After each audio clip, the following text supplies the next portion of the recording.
Hello दोस्तों, क्या हाल चाल। एक बार फिर से आ गए एक नई वीडियो के में। और आज की वीडियो है क्लास नाइन्थ के लिए। तो क्लास नाइन्थ के बच्चों ने बहुत बार मेरे को कमेंट किया कि क्लास नाइन्थ पे भी वीडियो बनाओ, हर बार क्लास टेंथ की ही वीडियो बना रहे हो। तो क्लास नाइन्थ का बहुत इंपॉर्टेंट क्वेश्चन जो कि है आपका क्वाड्रिलेटरल चैप्टर से मिड पॉइंट थ्योरम, आज मैं उसको डिस्कस करने वाला हूँ। तो मिड पॉइंट, ये जो स्टेटमेंट है इसको हम मिड पॉइंट थ्योरम के नाम से भी जानते हैं। Mid point theorem. तो पहले मैं समझा देता हूं ये मिड पॉइंट थ्योरम क्या होती है, फिर हम इसके प्रूफ के ऊपर चलेंगे। तो क्या कहती है, the line segment joining the mid point of two sides of a triangle. तो ट्राइंगल की बात कर रहे हैं, तो एक ट्राइंगल बना लिया। एक ट्राइंगल है ए बी सी। ट्राइंगल का नाम दे दे क्या, the line segment joining the mid point of two sides. क्या कह रहे हैं कि दो मिड पॉइंट है, एक मिड पॉइंट ये मान लिया मैंने, मान लो P, और एक मिड पॉइंट ये मान लिया, ये मिड पॉइंट है। P is the mid point of, किसका मिड पॉइंट है, ए बी का। अच्छा देखो, ये तो हो गई इंग्लिश की एक स्टेटमेंट, पर अगर इसको मैथ में समझा जाए तो कैसे समझेंगे। अगर ये इसका मिड पॉइंट है तो क्या मैं ये कह सकता हूं ये चीज और ये चीज बराबर होगी। अगर मान लो कोई लाइन है वो 10 सेंटीमीटर की है और ये जो पी पॉइंट है वो इसके बीचों बीच है, तो ये भी 5 होगा और ये भी क्या होगा 5। यानी क्या कह सकता हूं, एपी जो है वो बीपी के बराबर होगा। तो सेम लॉजिक ये यहाँ पे लगेगा, अगर ये बीचों बीच है तो इतनी चीज इसके क्या होगी, बराबर होगी। तो इस इंग्लिश की स्टेटमेंट को मैं ये लिख सकता हूं कि एपी बराबर होगा बीपी के। ऐसे ही आपको कह रहे हैं कि क्यू जो है मिड पॉइंट है एसी का, यानी कि Q is the mid point of, Q is the mid point of A C. तो सिमिलरली ये कह सकते हैं कि ए क्यू बराबर होगा सी क्यू के, ए क्यू बराबर होगा सी क्यू के। अगर ये दो चीज आपको क्वेश्चन में गिवन है कि एपी बराबर है बीपी के, या ऐसे कह लो P is the mid point of A B, C is the mid point of A C, यानी कि ए क्यू बराबर है सी क्यू के, तो आप क्या लिख सकते हो, देन हम क्या लिख सकते हैं, then it is parallel to the third side. कि अगर हम इन दो मिड पॉइंट को जोड़ दें तो ये जो ये लाइन है वो इस लाइन के पैरेलल होगी। तो देन हम क्या लिख सकते हैं कि P Q will be parallel to B C. एक बार फिर से समझेंगे, अगर P मिड पॉइंट है ए बी का और Q मिड पॉइंट है ए सी का, तो अगर P और Q को जोड़ दें तो ये जो लाइन है वो इस लाइन के पैरेलल होगी, यानी कि आमने सामने होगी। इतनी सी ये बात कह रही है। अगर ये दो चीज आपको क्वेश्चन में गिवन है तो देन आप ये चीज लिख सकते हो, यही है आपकी मिड पॉइंट थ्योरम। अब देखते हैं इसका प्रूफ। ठीक है, आप इसका स्क्रीनशॉट लेना चाहो तो स्क्रीनशॉट ले लो, फिर मैं इसको रब कर देता हूं।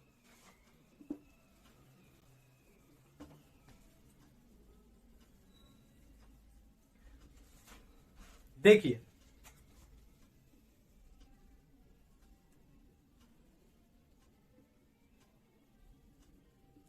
इसके प्रूफ को कराने से पहले मैं आपको एक नॉलेज बता देता हूं जो इसमें लगने वाली है। वो नॉलेज क्या है कि अगर कोई कॉर्डिलेटरल है, कॉर्डिलेटरल मैं आपको वीडियो में बता चुका हूं, बेसिक ज्योमेट्री की अगर मैंने बनाई थी, अगर आपने नहीं देखी है तो अभी मैं वीडियो के आई बटन पे लगा देता हूं, आप जरूर जाके देखिए।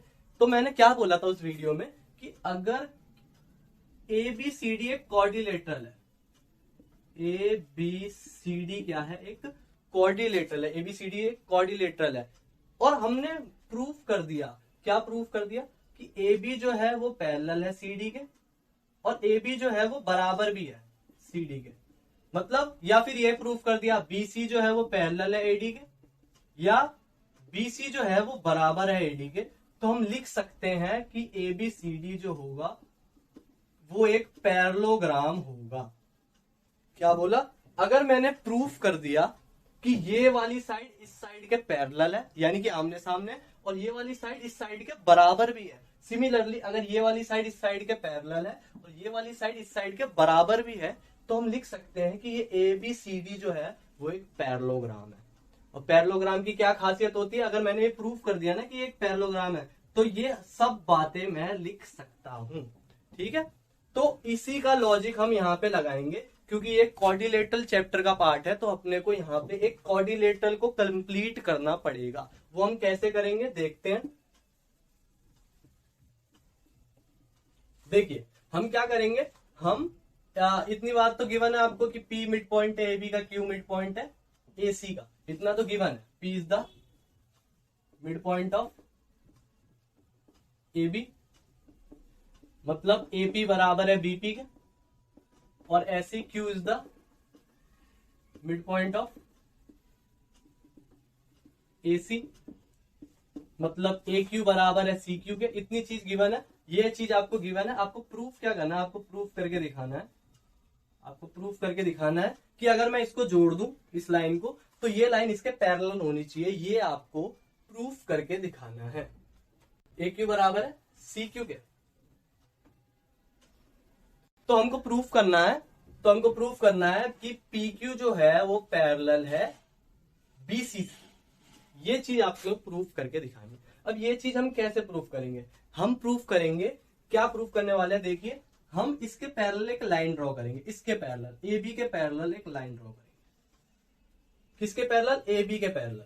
और हमने मान लो मैंने इसको X तक बढ़ाया, ठीक है, और मैंने इस Q को भी आगे बढ़ा दिया और इस पॉइंट पे इसको काट दिया। दो चीज करी है मैंने एक्सटेंड करा है। मैंने क्या करा है, draw a line CX parallel to AB। मैंने एक कंस्ट्रक्शन करी है, CX लाइन बनाई है AB के पैरेलल, AB के पैरेलल। दूसरी चीज क्या करी, मैंने Q को एक्सटेंड करी है R तक। Extend Q to R intersect at line CX। क्या करा, मैंने एक्सटेंड करा Q को R तक और काट रही है लाइन CX को। मैंने R को एक्सटेंड करा R तक और ये CX को इंटरसेक्ट कर रही है। तो अब देखते हैं हम इनको कैसे प्रूफ करेंगे। हमें कुछ नहीं करना। अगर मान लो, देखो मैं इसका लॉजिक क्या बताता हूं। अगर मैंने प्रूफ कर दिया कि ये एक पैरेललोग्राम है, अगर मैंने प्रूफ कर दिया कि PBCR इज अ पैरेललोग्राम, तो क्या मैं ये लिख सकता हूं, मैंने बताया था कि पैरेललोग्राम की अपोजिट साइड्स क्या होती है, पैरेलल। तो क्या मैं ये लिख सकता हूं कि PR जो है वो पैरेलल होगा BC के। अगर ये एक पैरेललोग्राम है तो इसकी अपोजिट साइड्स पैरेलल होंगी। तो अगर ये PR BC के पैरेलल है, यानी कि अगर ये PR BC के पैरेलल है, तो इसका छोटा वाला हिस्सा भी तो इसके पैरेलल होगा। अगर ये बड़ा वाला हिस्सा इसके पैरेलल है तो छोटा वाला हिस्सा भी तो इसके पैरेलल होगा।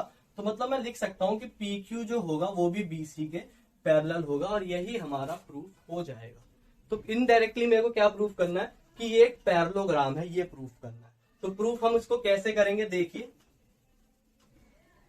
अपने को क्वेश्चन में हम लिख चुके हैं AB जो है वो CR के पैरेलल है।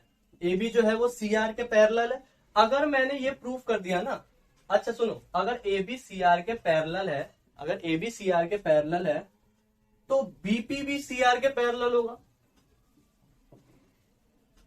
ध्यान से देखो, अगर AB CR के पैरेलल है तो BP भी CR के पैरेलल होगा। अगर बड़ा हिस्सा छोटे के पैरेलल है तो ये छोटा हिस्सा भी छोटे के पैरेलल होगा। अगर मैंने ये प्रूफ कर दिया कि BP बराबर भी है CR के, पैरेलल तो है ही, साथ के साथ बराबर ही भी है, तो मैं क्या प्रूफ कर दूंगा कि ये एक पैरेललोग्राम है और हमारा ये क्वेश्चन हो जाएगा। तो हम क्या करने वाले हैं, हम ये दो ट्राइंगल लेने वाले हैं। एक ट्राइंगल ले लिया मैंने APQ और एक ट्राइंगल ले लिया मैंने CQR,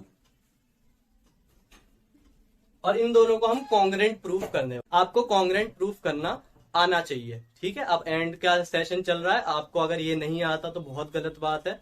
अगर आपको कॉन्ग्रेंट प्रूफ करना है, प्लीज मेरे को एक बार कमेंट सेक्शन में बता देना, मैं कॉन्ग्रेंट प्रूफ करना सिखा दूंगा। कॉन्ग्रेंट प्रूफ करने के लिए आपको 3 चीजें पता होनी चाहिए। आपको अगर किसी भी ट्राइंगल को कॉन्ग्रेंट प्रूफ करना है तो आपको उसमें 3 चीजें सेम ढूंढनी होती है जो तीनों में सेम है।